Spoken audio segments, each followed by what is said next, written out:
that this is a complaint Allah Azza wa Jalla made about the previous nation.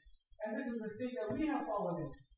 If we don't educate ourselves and our children in regards to this book, if we don't become a people of khushu' in the salah, if we don't become a people that mobilize and make learning the language of this book, and the tafsir of this book, and the tajweed of this book, and the memorization of this book, inherent part of our culture, a daily part of every family's activity, as regular as dinner, as regular as breakfast. Until that happens, we're in big trouble. We are in very serious trouble. This is a real state of emergency. Anything else you consider a crisis in the ummah is minuscule, pales in comparison to this crisis. Because if this is the crisis, we are under the curse of Allah. We are under the curse of Allah that we abandoned His book. Our families abandoned it. We ourselves abandoned it. The PS3 is more important to your teenager. The Xbox 360 has more time. The laptop, the several hours on Facebook or whatever else takes more time. You'd rather be cruising through videos on YouTube than learning something about this book. This is what we've become. And don't think that this time that we're just passing away as, interesting thought. And it doesn't translate into action. Don't think this goes unnoticed. All of this is being recorded. This khutbah is a witness against you as much as it is against me. If I say these things and I don't live according to them, I have to answer Allah Azza wa Jalla.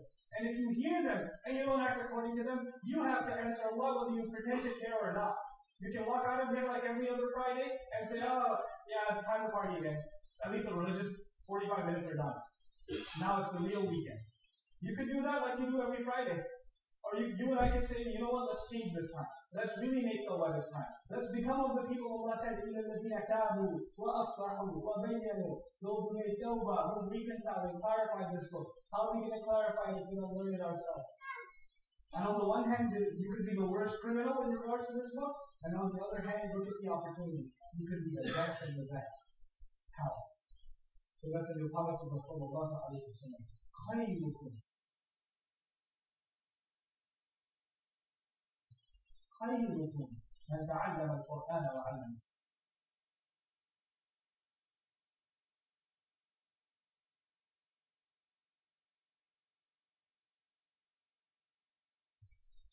The best of you.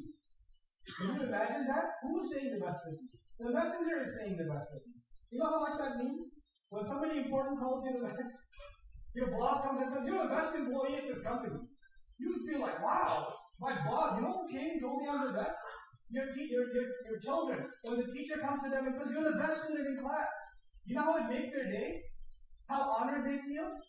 SubhanAllah, the more important a person comes and gives you a compliment, the more important and honored you're supposed to feel. Who is giving a compliment in this hadith? The Messenger of Allah sallallahu alaihi wasallam is talking to you and me. And he's saying that you could be the best. Do two things. مَنْ تَعَلَّمَ الْقُرْآنَ وَعَلَّمَهُ. The one who learned Qur'an and taught it.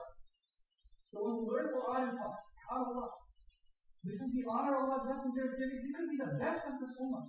You could be the best of this ummah. And if you think anything about this book is learning this book is difficult, any of it, its language, its memorization, its tajweed, you can't pronounce the ayn because you're from an Irish background, or you're African American, or you're Turkish, or Indian, and your country doesn't have the qaf properly, and it takes you 6 months to learn one word. You can't recite Iqra properly. I have a friend like that. It took him 6 months to recite A'udhu Billahi Minash Shaitanir Rajeem. 6 months. He went to Syria to study A'udhu Billahi Minash Shaitanir Rajeem. And he came back after 6 months, happy as guy. I can recite one ayah properly. Bismillahir Rahmanir Rahim. He was happy. And don't worry about quantity and learning the whole book. What should you be concerned with? Quality. Learn a little, but learn it well. Learn it well. Spend time with it. This is why I want to share with you this amazing, amazing ayah and amazing hadith, and I promise on it. Number one, Allah Azza wa Jalla says, وَلَقَدْ يَسَّرْنَا الْقُرْآنَ لِلذِّكْرِ فَهَلْ مِن مُدَّكِرٍ. Multiple times. It says the same thing over and over and over again. You know when someone says something over and over again? Somebody, you don't believe that. It's going to be okay. It's going to be okay. It's going to be okay. People say something over and over again. What does it mean? They're trying to console you, give you guarantee. Don't worry about it. Don't worry about it. Don't worry about it. You have to keep saying it. You understand? When somebody's in distress, you repeat. Allah Azza wa Jalla comes to us and He repeats over and over again. He says, no doubt about it, we have already made the Quran easy.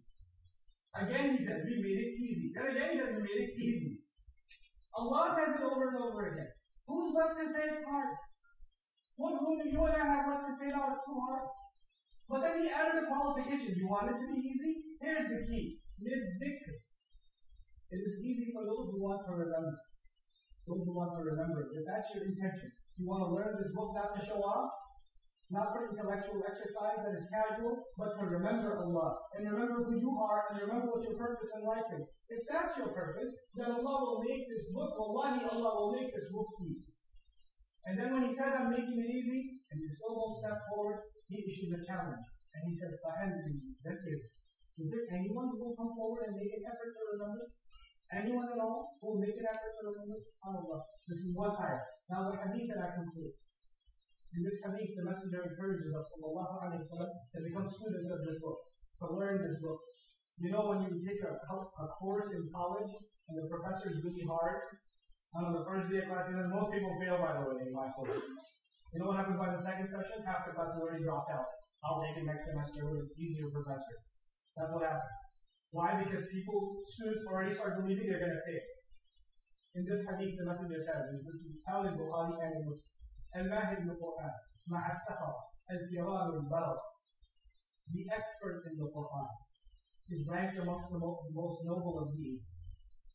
The expert reader of the Quran, the one who knows the language and tafsir and tajweed and all of the ahkam, this person is ranked among the most noble of beings. Look at the rank of the one who knows it well. But that's not you and me. You and me don't know much. What about us? He says, وَالَّذِي يَقْرَأُ الْقُرْآنَ. The one who reads Quran, وَيَتَتَعْتَعْ فِيهِ, and he stumbles in it.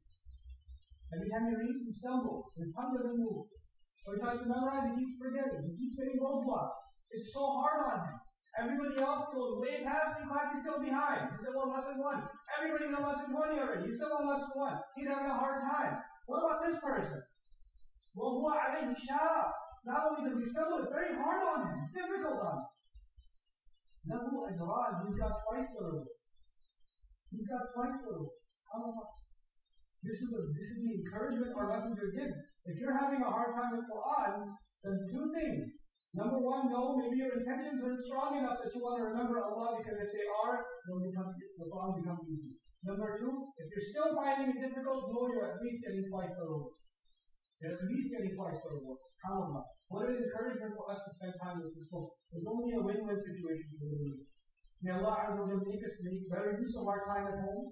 May Allah Azza wa Jalla make us of those who spend their time properly learning this book and implementing its teachings and using its reminder to benefit themselves and especially their family members and then the community and the rest of society. May Allah Azza wa Jalla overlook our shortcomings and forgive all of us for the mistakes that we've already made. And may Allah Azza wa Jalla give us the strength to raise morally and Islamically upright families.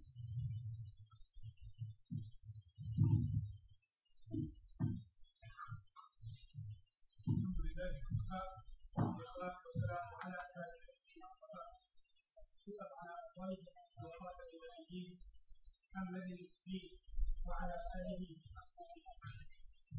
يقول الله عز وجل في كتابه الكريم بعد يقول أعوذ بالله من الشيطان الرجيم إن الله وملائكته يصلون على النبي يا أيها الذين آمنوا صلوا عليه وسلموا تسليما.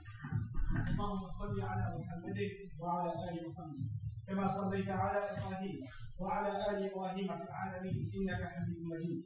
اللهم بارك على محمد وعلى آل محمد كما باركت على إبراهيم وعلى آل إبراهيم في العالمين إنك حميد مجيد.